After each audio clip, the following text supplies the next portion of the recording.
Assalamualaikum warahmatullahi wabarakatuh.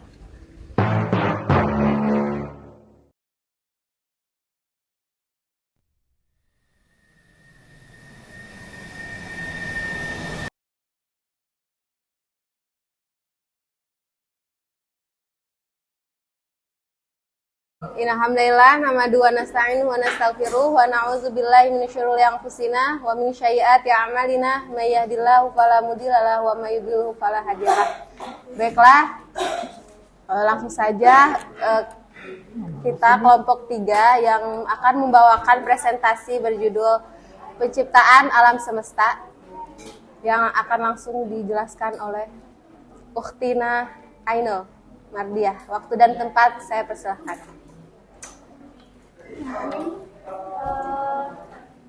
Menurut Kamus Bahasa Indonesia, alam memiliki arti segala yang ada di langit dan bumi, seperti bumi, bintang, dan kekuatan yang lainnya. Jangan kata semesta dari seluruh, segenap, semua yang ada di alam tidak dapat lepas dari takdirnya masing-masing. Berlaku untuk seluruh dunia, universal. Alam semesta menurut orang Babilonia kurang lebih 700 sampai 600 menurut apa sih SM? Sebelum Masehi. Sebelum Masehi. Merupakan suatu ruangan atau selungkup dengan bumi yang datar sebagai lantainya dan langit beserta bintang sebagai atapnya. Jadi alam semesta atau jagat raya adalah suatu ruangan yang maha besar dan di dalamnya terdapat kehidupan yang biotik dan antibiotik dan biotik dan abiotik, serta di dalamnya terjadi segala peristiwa alam baik yang dapat diungkapkan manusia maupun yang tidak. Di abad 19, gagasan yang umum adalah bahwa alam semesta merupakan sekumpulan materi berukuran yang tak terhingga yang telah ada sejak dahulu kala dan akan terus ada selamanya.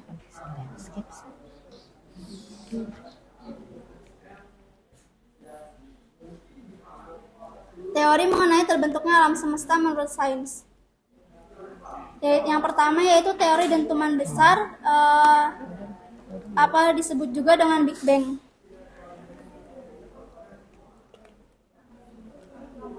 Berdasarkan teori dentuman besar, teori Big Bang, alam semesta terdiri dari massa yang sangat besar dan massa jenis yang sangat besar juga. Kemudian adanya reaksi inti mengakibatkan massa tersebut meledak dan mengembang sangat cepat hingga menjauhi pusat ledakan. Ledakan dahsyat itu terjadi sekitar 13,7 miliar tahun yang lalu. Teori ini dapat kita pelajari pada buku Big Bang, The Theory terbentuknya alam, sutra dalam perkembangannya. Teori ini dikembangkan oleh astronom dari Amerika Serikat yaitu Edwin Hubble. Menurut Hubble, pada awalnya bintang-bintang itu berkumpul di suatu titik massa yang dikenal dengan volume nol. Namun, pada suatu waktu, volume nol itu meledak dan mengembang.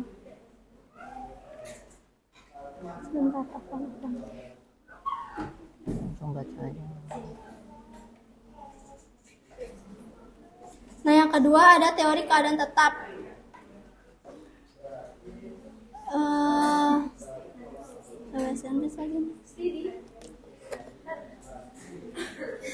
Teori ini yang menentukan teori keadaan tetap ketiga orang itu berasal dari Inggris dan ditemukan pada tahun 1948. Berdasarkan teori keadaan tetap, alam semesta tidak mempunyai awal dan alam semesta tidak akan berakhir atau akan ada sepanjang masa.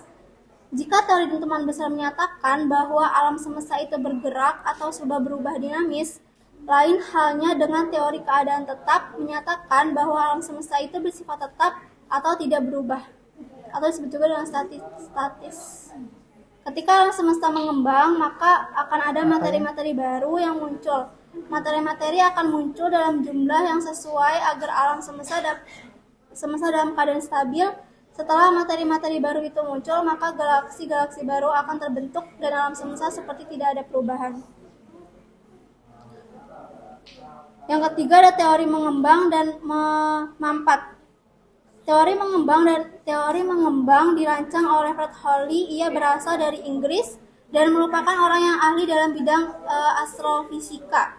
Dalam teori ini kita harus memahami bahwa galaksi-galaksi baru akan selalu muncul dan terbentuk untuk menggantikan galaksi-galaksi yang sudah tidak ada. Isi dari teori mengembang dan memempat adalah suatu siklus yang terjadi di dalam semesta. Setiap waktu siklus akan mengalami masa ekspansi atau mengembang dan satu masa kontraksi atau memampat. Yang ketiga ada teori semesta kuantum. Pada tahun 1966, teori alam semesta kuantum diciptakan oleh William Reinhardt. Dalam teori ini alam semesta dinyatakan sudah ada dari awal dan akan terus ada sepanjang masa. Teori ini juga menyatakan bahwa alam semesta tidak memiliki ruang hampa. Dengan kata lain, di dalam semesta hanya ada partikel-partikel subatomic. Yang kelima ada teori berayun, yaitu lanjutan dari teori dentuman atau ledakan besar. Adalah teori berayun, para ahli mengemukakan bahwa gerak galaksi dan bintang yang saling menjauh. Setelah menjauh, galaksi dan bintang itu akan menunjukkan gerakan yang semakin melambat dan berhenti hingga mengkerut akibat gaya dan gravitasi.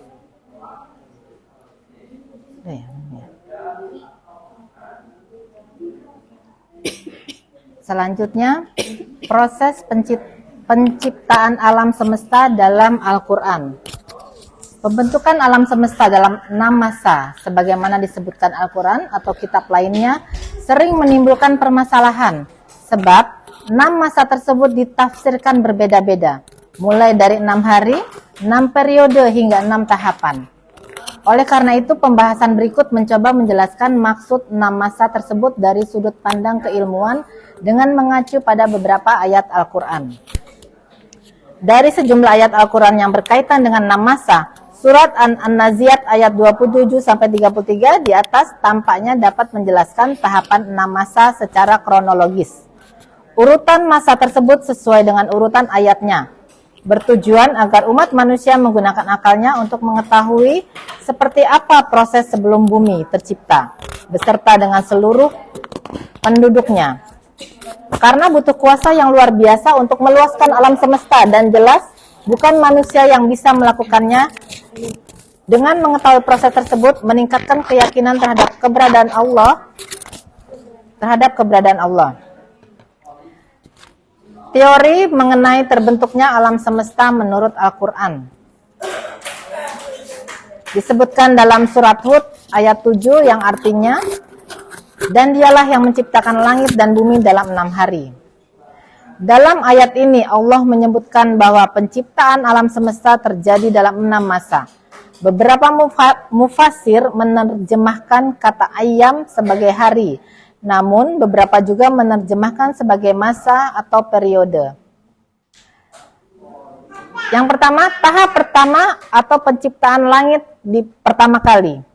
Apakah penciptaan kamu yang lebih hebat ataukah langit yang telah dibangunnya?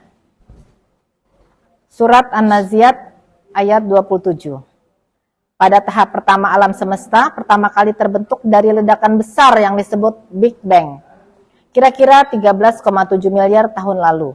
Bukti dari teori ini ialah gelombang mikrokosmik di angkasa dan juga dari meteorit. Tahap kedua, yaitu pengembangan dan penyempurnaan. Artinya, dia meninggikan bangunannya lalu menyempurnakannya.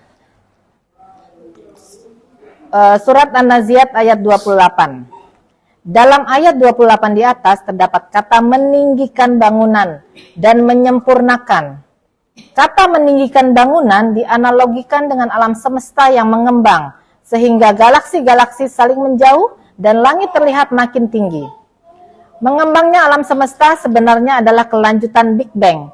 Jadi, pada dasarnya Big Bang bukanlah ledakan dalam ruang, melainkan proses pengembangan alam semesta.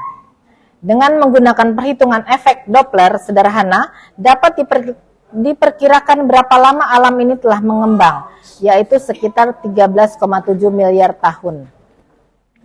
Yang ketiga, tahap ketiga di sini terjadi pembentukan tata surya, termasuk bumi reaksi nuklir yang menjadi sumber energi bintang seperti matahari. Dijelaskan dalam surat An-Nazi'at ayat 29 yang artinya dan dia menjadikan malamnya gelap gulita dan menjadikan siangnya terang benderang.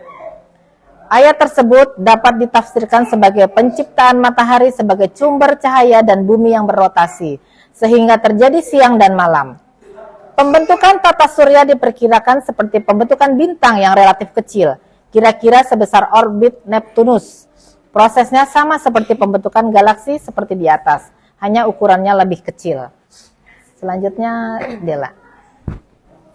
Yang keempat, tahap keempat, awal mula daratan dan bumi. Dalam Quran Surat An-Nazi'at ayat ke-30, yang artinya, dan setelah itu bumi ia hamparkan.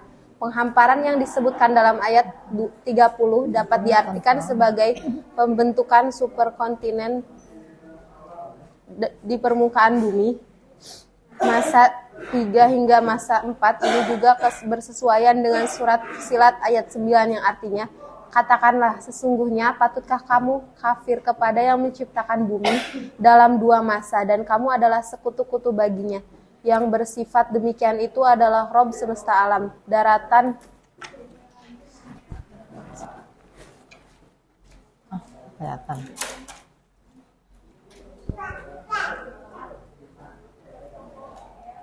yang merupakan asal mula semua daratan dan bumi. 5 tahap kelima, pengiriman akhir bumi Air. Pengiriman air.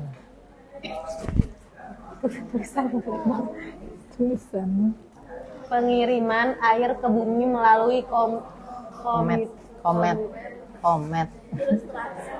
ilustrasi komet yang membawa unsur hidrogen sebagai pembentuk air di bumi.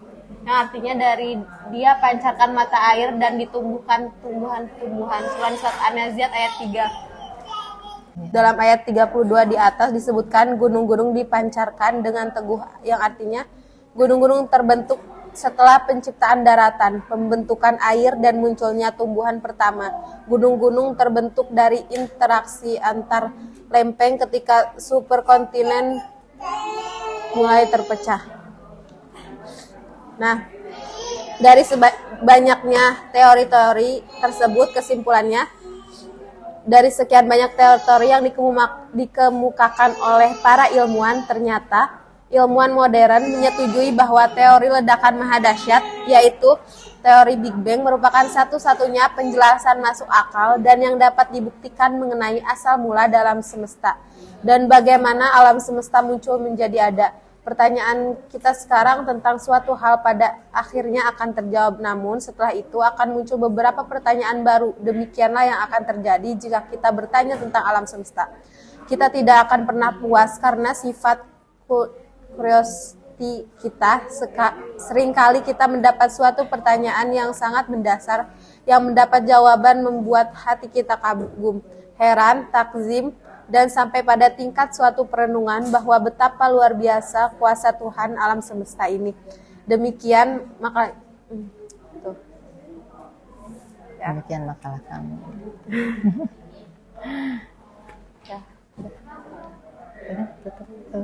Demikian makalah kami udah ngomong. Demikian presentasi kami yang kami sampaikan. Mohon maaf jika banyak kekurangan. Yang sempurna hanya milik Allah Subhanahu wa taala. Kami tutup dengan ucapan wabillahi taufiq wal hidayah. Assalamualaikum warahmatullahi wabarakatuh.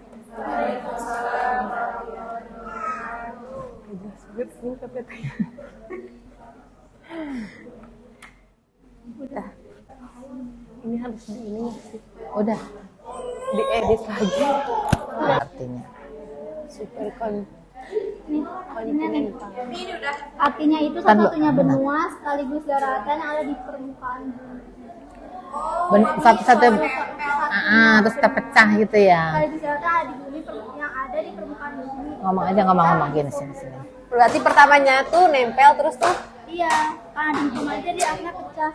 Penjelasan untuk poin ke-6, superkontinen Pangaea itu artinya super benua bumi, yaitu satu-satunya benua sekaligus daratan yang ada di permukaan bumi. Jadi benua itu terus terpecah. Pas ada Big Bang. Big Bang.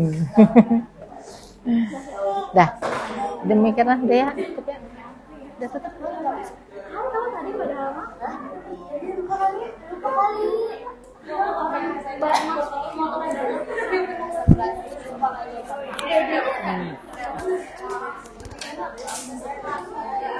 Udah.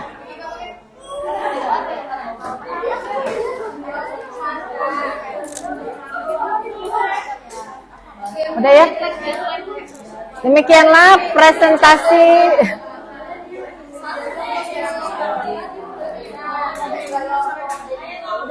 Udah ya. Demikianlah presentasi kami tutup. Terima kasih. Wassalamualaikum warahmatullahi wabarakatuh. Ya,